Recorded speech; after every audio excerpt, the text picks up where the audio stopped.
Mutual Broadcasting System presents The Mysterious Traveler, written, produced, and directed by Robert A. Arthur and David Cogan, and starring tonight two of radio's outstanding personalities, Frank Reddick and Jan Miner, in an original play titled Death Has a Cold Breath.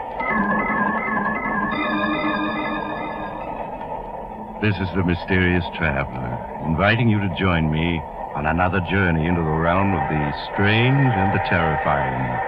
I hope you will enjoy the trip, that it will thrill you a little and chill you a little, as we discover that death has a cold breath.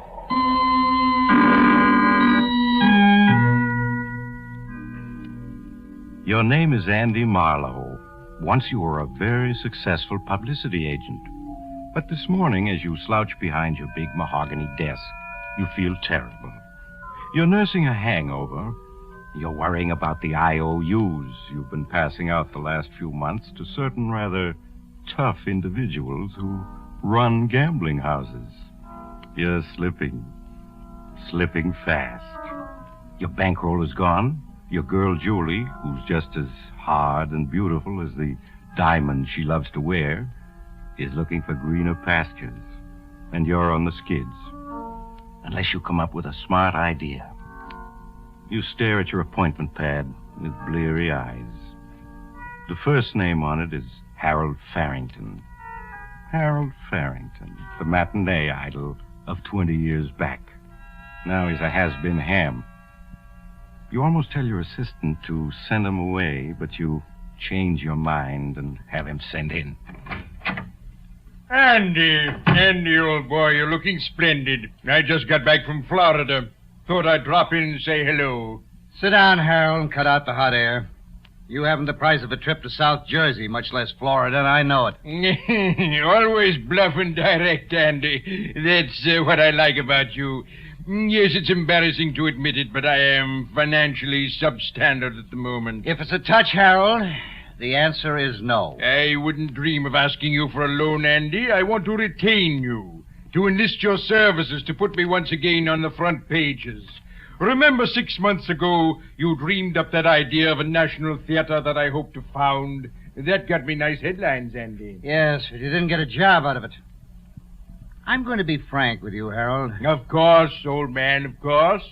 The only way you'll ever work on Broadway again is to get a job in the street cleaning department. Andy. But I know you're only joking. Just remind the public of me and the women will clamor to see me again. I've always had success with the women, you know. The answer is no. I like to get paid for my services. But you will, Andy.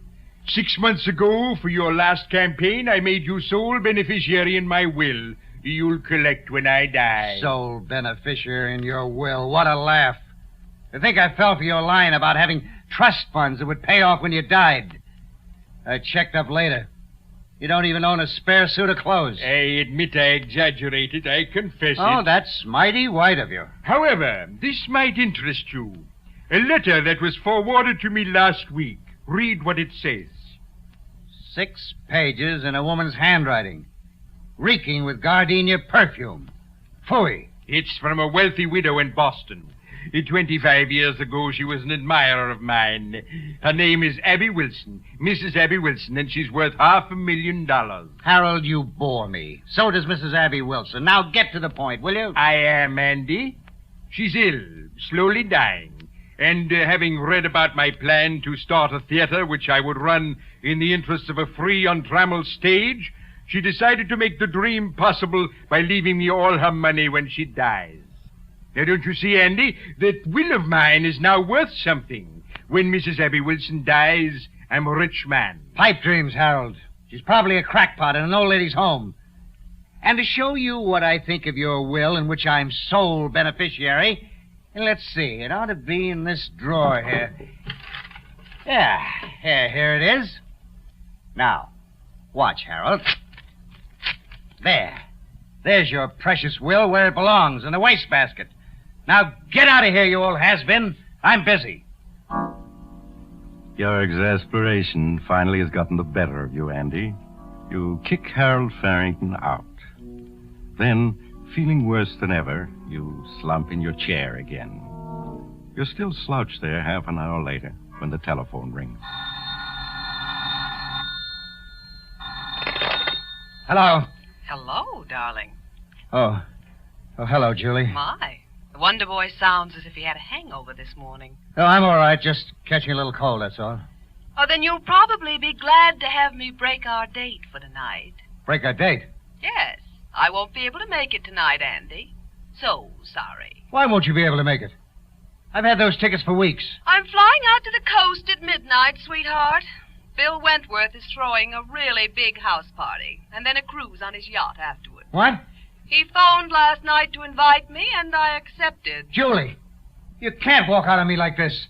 Just because Wentworth has money. And you have charm, Andy. But the charm's been wearing a little thin lately. And so has your bankroll. So goodbye, darling. See you around. Julie, wait. Oh, the hard-boiled little gold diggers. I'll get another bankroll somehow, and she'll come running back. I know Julie. For a moment, Andy, you daydream about being rich again. But you're rudely interrupted by the sound of an argument outside, and your office door opens. Hello, Marlowe. Your office boy didn't want to let me in, but I persuaded him I had business with you. Oh, hello, Rocky. I'm glad you dropped in. Yeah. I've been planning to get in touch with you. I've got a big deal in the fire. Huh? Yeah, gonna get a big fee out of it. Well, I hope you do, Andy, for your sake. So, Rocky, I just wanted to ask you if you could just wait a few days on those IOUs. I'll really be flush. Well, nobody ever said Rocky Smith wasn't a reasonable man. What's your idea of a few days? Well, naturally, I don't get my fee until my client begins to see himself in the headlines, so... Well, how about 60 days, Rocky? Huh. Because I never got past the 8th grade, Marlowe. But 60 seems to me considerably more than a few. I'll let you have 3 days. And that's all. When he's gone, you hastily pour yourself a drink, Andy. Just then your telephone rings. You let it ring. What can it be but more bad news? Finally, the ringing gets on your nerves. You answer it. Hello? Hello, is this Mr. Andrew Marlowe? Yes, this is Marlowe speaking. Well, my name is Phelps, Mr. Marlowe. I'm calling from Boston. Yes, Mr. Phelps. Well, Mr. Marlowe, I'm very anxious to contact Mr. Harold Farrington. I believe he's a client of yours. Well, you could call it that. Yeah, he was here. Left about half an hour ago. Oh, well, can you possibly locate him for me, Mr. Marlowe? It's rather important. You see, I represent the estate of the late Mrs. Abby Wilson. I'm anxious... Wait a minute. Did you say the estate of the late Mrs. Abby Wilson? Well, yes, Mr. Marlowe. Mrs. Wilson died day before yesterday. And it appears that her new will leaves everything she owns to Mr. Farrington. I believe she was once an admirer of his. Oh, yes. I know all about that, Mr. Phelps. I'll tell you, I'll locate Harold for you. You just leave it to me. Well, I'd certainly appreciate it, Mr. Marlowe. I'd like him here for the probating of the will. Of course, as soon as the news gets out... He goes on talking, but you're not listening, Andy. Your mind is working like lightning now. So that crazy story of Harold's about a rich widow leaving him everything was true. Like a fool, you tore up Harold's will, making you his heir. There must be some way to save the situation. Then it comes to you. The whole plan in one brilliant inspiration. You interrupt the lawyer, Phelps. Oh, Mr. Phelps, excuse me, please, but... Yes, Mr. Marlowe?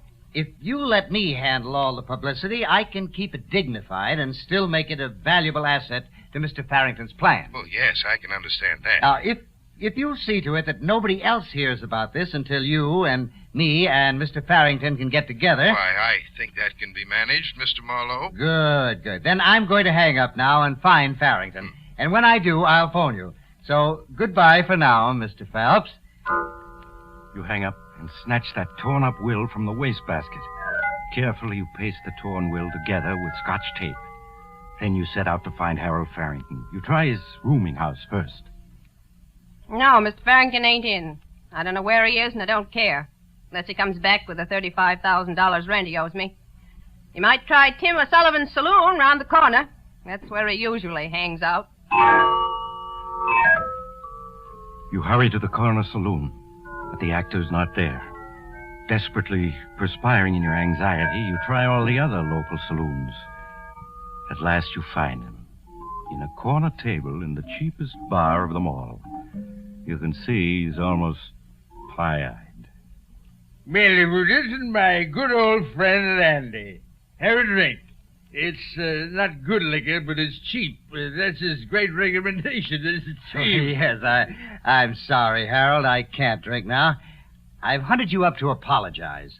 I was only joking this morning. I am going to put on a campaign for you. I'm going to get your name in all the papers. Well, that's mighty fine, Andy. Calls for a celebration. Waiter, 2 more. You sit down, Andy, controlling your impatience. You bring out the damaged will and get Harold to initial each torn section. Then you tell him about your publicity scheme for him. He's to disappear, you explain, after threatening to kill himself. Threaten to kill myself, eh?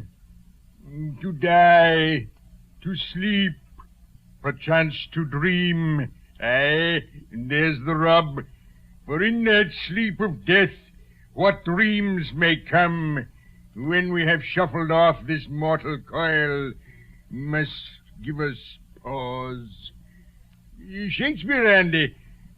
All right, sounds like a good scheme. I'll cooperate.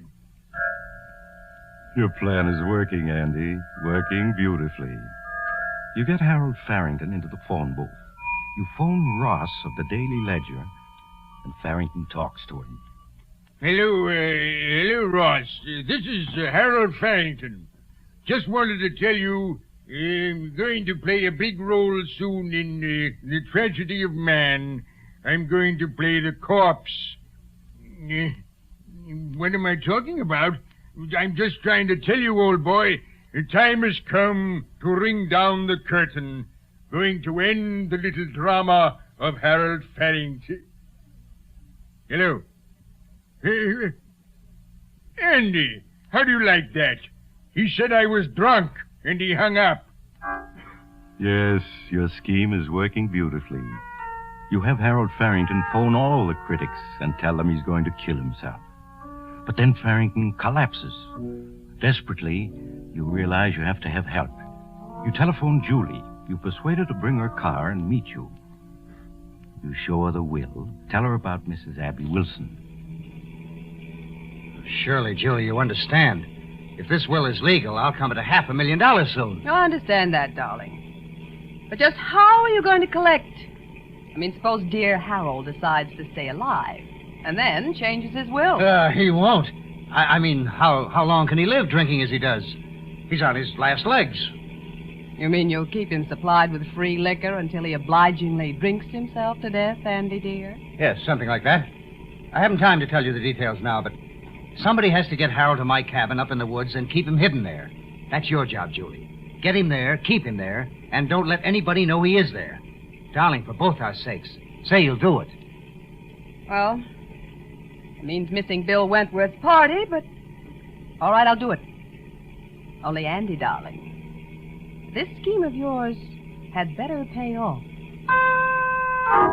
So that's taken care of. Julie starts off for your secluded cabin in the mountains with Harold Farrington. You promise to join her the following night. The next morning, you get busy on the phone, ostensibly trying to trace Farrington. Among others, you call your old friend, the theatrical critic, Paul Milton. Yes, Paul, I am worried about Harold Farrington. It's no gag. I know he called you yesterday and threatened to commit suicide, and I think he meant it.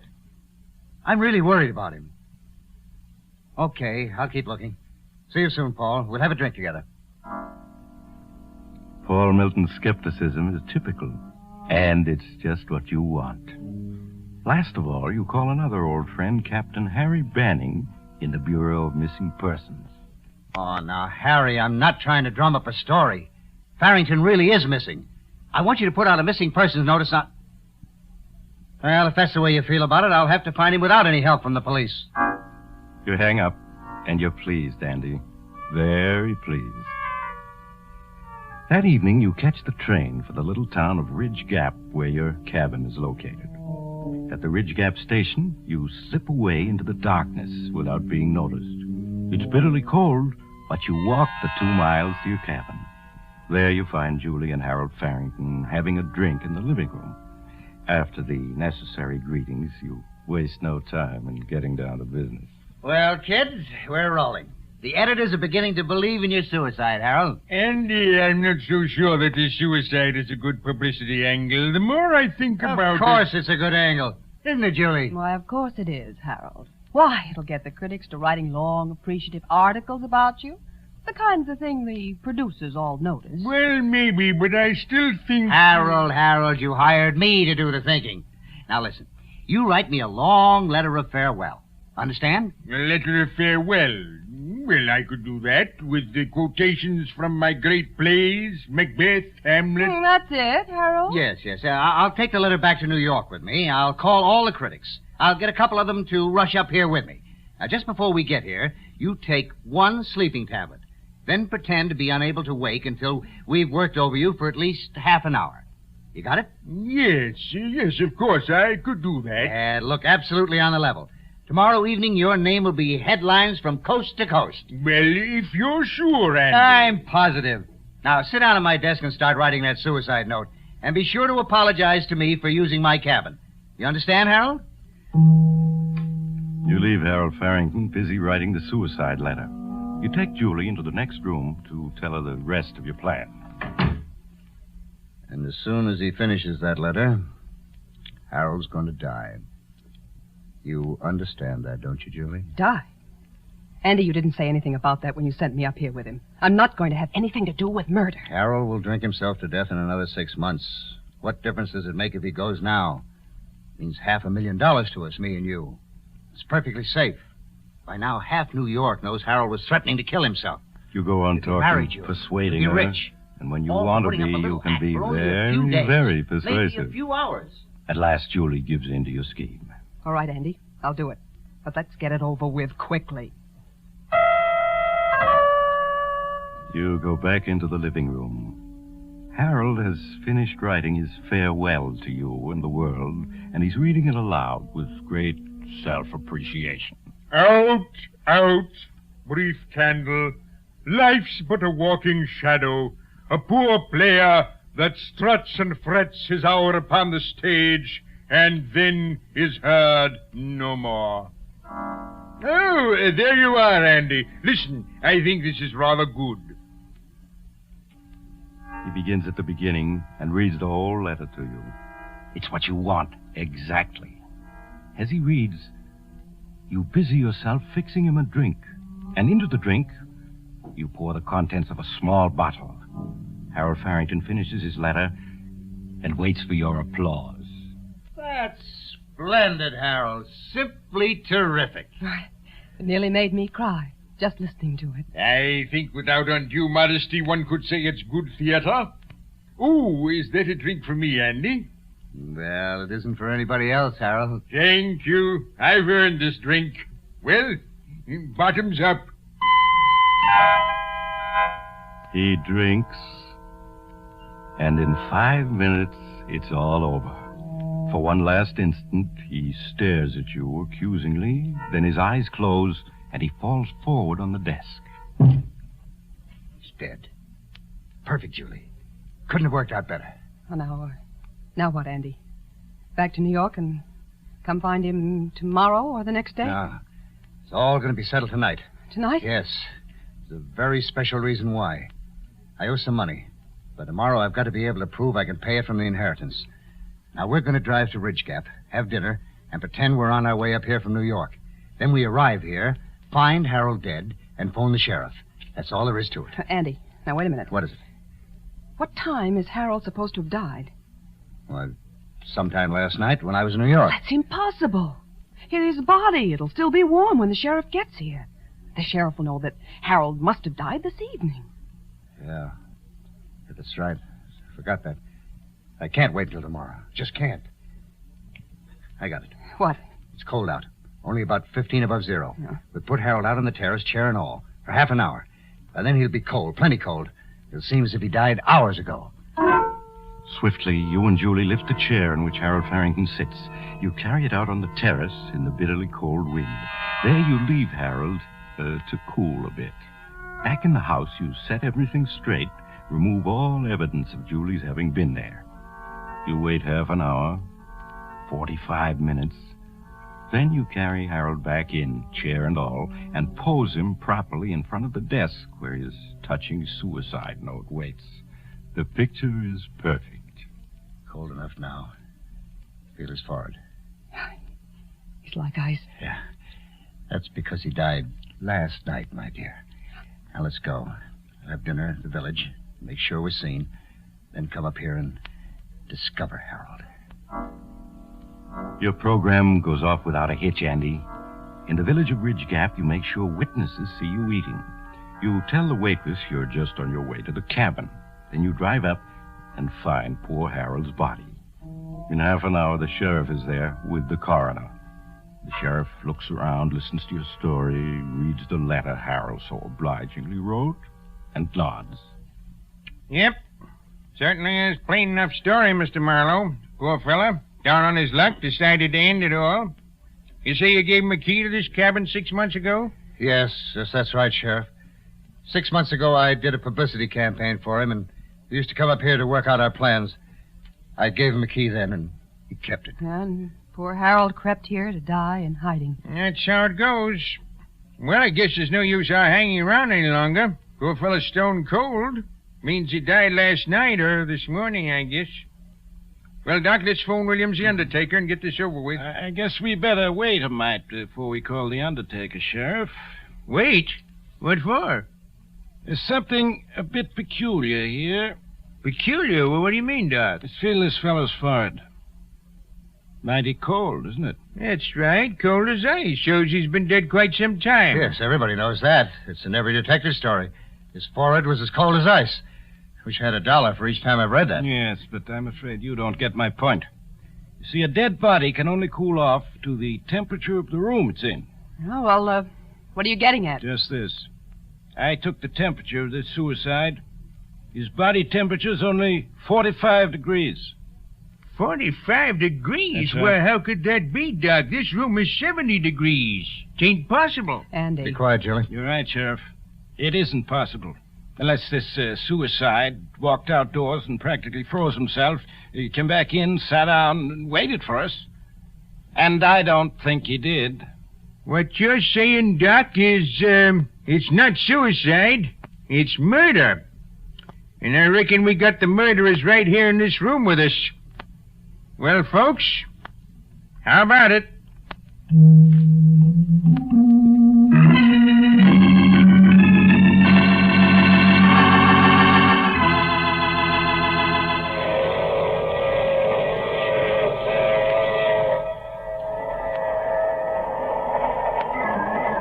This is the mysterious traveler again. Dear me, it's a cold wind that blows nobody good, isn't it? Yes, Andy and Julie were persuaded to confess. It wasn't hard to get a confession, since each rushed in to blame the other. Such a clever scheme, too. Not a flaw in it. If only Andy hadn't been in such a hurry to cool the corpse off. The moral is, never rush a corpse. Let it take its own time, even if it kills you. Oh, that reminds me of next week's story, The Hot Seat. It's about a dim-witted fellow with but one thing in mind, revenge. However, his weapon was not the knife, gun, or poison. It was... Oh, you have to get off here. I'm sorry. But I'm sure we'll meet again. I take this same train every week at this same time.